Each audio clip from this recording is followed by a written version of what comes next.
Okay, isang pagbati po ng kapayapaan sa ating lahat at Assalamualaikum warahmatullahi ta'ala wabarakatuh. So nandito tayo ngayon sa Baysa, Quezon City mga kamaster. No? So maglilinis po tayo dito ng halos 4 na aircon, no? Pero unahin po muna natin tong kino-complain ni sir na talagang hindi niya na po nararamdaman yung lamig ng kanyang aircon. Okay? So syempre, kapag ganyan po, ipapa-check up po muna natin sa mga technician bago ho tayo mag-conduct ng cleaning. At yan po yung protocol natin. Bago ho tayo mag-cleaning, chine-check up po muna natin yung unit para nalalaman ng customer kung ano nga ba ang stand condition ng kanyang aircon. Tama sabi mo. Ang complaint po ni sir dito ay hindi masyadong lumalamig. Okay? Ito papakitaan ko ho kayo. Ayan. Ito pong papel natin, ayan.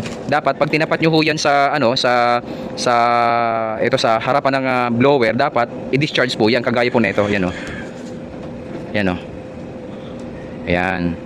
So, pwede mo siyang bitawan. Pag binitawan ko yan, syempre yan oh. Pansin mo, discharge. So dito naman sa LG, pansin mo ha. Ayan oh. Oh no. Yan oh. Bakit nagkaganyan ka, master? Baliktad ba ang ikot ng yan? Baliktad ba ang ikot ng fan? Hindi po baliktad ang ikot ng fan. Okay? Kaya niya ho hinihigop yung papel na to instead na i-discharge kasi nga po baradong-barado na yung ating condenser coil. Yan po.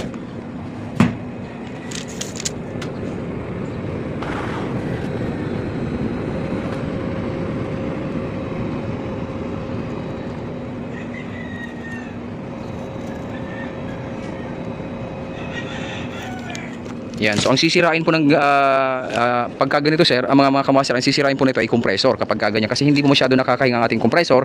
So hindi po humahatawang ang ating compressor. The same time, so mayroon po tayong short cycle sa ating hangin. Hindi po na niya na i-discharge ng maayos gawa ng barado na nga po. Hindi na makapass through yung ating hangin na galing dito para mai-discharge yung hangin. Okay? Kaya tingnan mo, yung discharge niya na nagiging suction. Short cycle po ang tawag dyan.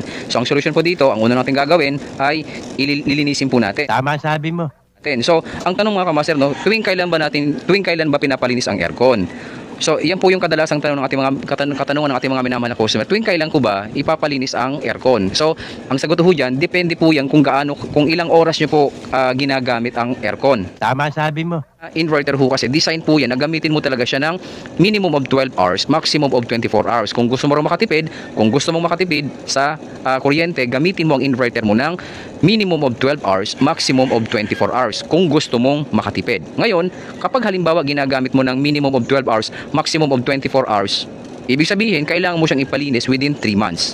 Kapag halimbawa naman, ginagamit mo yung aircon mo less than 12 hours, halimbawa, tuwing gabi ko lang naman siya kamasa ginagamit, mga 3 hours, 4 hours, 5 hours, 8 hours. So, ibig sabihin pala, hindi ka umabot dun sa required na 12 to 24 hours. Ang kailangan mo palang gawin, papalinisin mo pala siya ng 6 months hanggang 9 months. Depende po yan sa paggamit mo. At depende rin po yan sa kung gaano nga ba kadumi, kalinis yung kwarto mo. Kasi minsan naman 5 hours mo nga ginagamit, pero yung kwarto mo naman, medyo maraming alikabok. So, napapalinis agad ulit-ulit natin agad-agad kasi nga po ang aircon natin nagdedepende po yung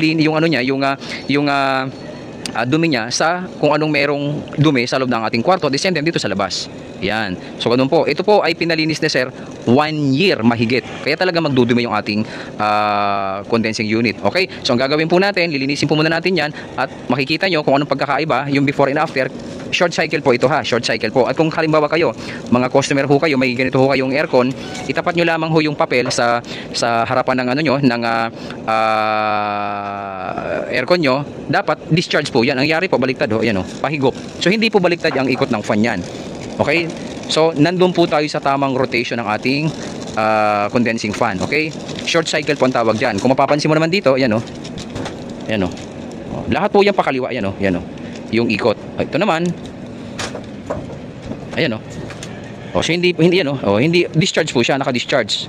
Okay, discharge po yung kanyang posisyon. Ayan. So ito naman, binibigyan ko lamang kayo ng idea sa mga minamahal nating customer. Kapag halimbawa ito, dinikit nyo dito. Yan, dumikit na talaga diyan ang papel. Ibig sabihin, sobrang dumi na ng condensing unit nyo, yung coil. Sobrang dumi na mga kamaster. Kaya mangyayari diyan, mag-short cycle, 175 ang ating 175 PSI at 3.2 o 3.1 amperes mga kamaster. Ayan ha. So maya maya lamang tingnan natin kung anong pagkakaiba nung pagkatapos nating malinis, kasi halos wala na hong hangin na lumalabas. Okay mga kamaster, kasi nga po barado na yung ating coil. Yan oh.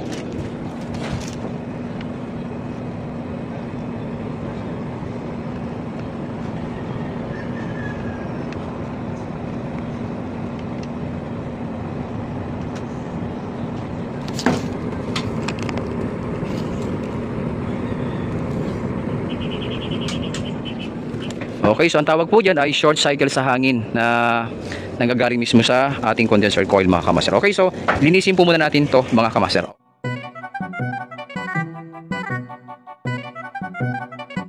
Okay, so mga kamaster, no? So nabaklas na ho natin yung mga mga parts and components. So malaya na ho tayong makapaglinis. So itong ating inverter board, nakalimang patong ho yan ng plastic, at bukod sa plastic, meron pa ho tayong, ayan, may tela pa ho yan. So talagang mahal-mahal natin itong itong inverter board. So ganun ho natin siya iniingatan. Tama sabi mo. So linisin na po natin.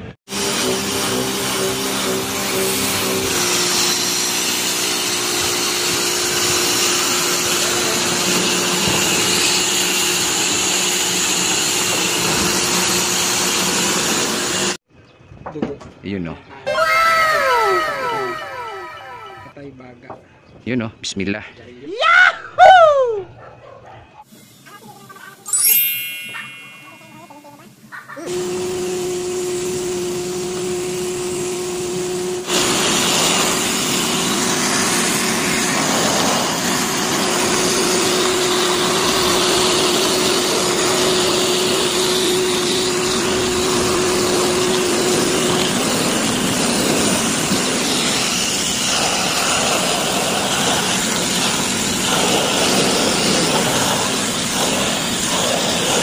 Nakalagay yung padila sa loob ng lata, nakaganon.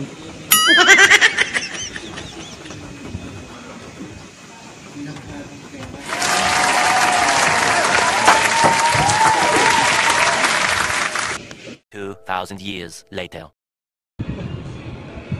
Okay, so pagkatapos po ng mahaba-habang oras, okay na po ito mga master, no? Ayan, no? So ayan na. So ito yung pagkakataon na papatunayan ko ho sa inyo, no, na tama ho yung ating mga diagnosis, no, base sa ating experience. No, kanina, eto, kapag tinapat mo dito, di ba hinihigop? Kasi nga po short cycle ho yung hangin, dahil nga po talagang barado na ho doon. Ngayon, since na malinis na ho yung coil, ayan, malinis na yung coil. Ang gagawin ho natin, yan, for the second time around, ika nga, English yun. So, itatapat natin, tingnan natin kung hihigupin niya pa. Ayan o. Oh, ayan o, ayan o, ayaw na, ayan o, ayan o. So, kanina, pag tinapat mo dito, hinihigop, kasi nga po short cycle. Yan, kaya hindi po lumalamig. Ayan o, tingnan mo, ayan o. Ito pong ibig kong sabihin, ayan o. Pinaghandaan ko na yan. Ayan, so ibig sabihin mga kamaster, nakahinga na po ng maayos ang ating condensing unit. Tama sabi mo. Unit, ayan o. So hindi na po siya hinihigop kagaya ng nakita natin kanina. Talagang pag tinapat mo dito, hinihigop niya agad. So ngayon, naka-discharge na ho siya. Ayan o. Ayan. Okay, ano ho. Yaw, nadali. Bitawan natin. Ayun. Ayan. So, ibig sabihin, talagang marumi lang ho talaga ang unit ng ating minamahal na customer, dahil isang taon pa lamang, no? Isang taon pa lamang, talagang isang taon niya po itong isang taon niya bago niya pinalinis. Okay? So, sa mga minamahal na customer diyan, kung gusto niyo malaman kung talagang bakit hindi lumalamig ang inyong mga aircon, papel lang ho ang kailangan, no? Kapag tinapat niyo ho siya dito, ayan, pag tinapat niyo ho diyan, ayan, halos yan o, mga kamaster, yan o, di ba? Pag tinapat nyo ho siya dyan, at talagang hindi dumidikit dito, yan, sabihin, malinis pa naman yung ating system, yan o. Yan, pero kanina, dahil nga barado ng ating condensing unit, kapag tinapat ho natin dito, yan o, kita mo, mapapansin mo na talagang halos ayaw niya ng dumikit, yan o. Ibig sabihin, nakahinga na po ang ating condensing unit. Makikita mo na talagang malinis na yung ating coil.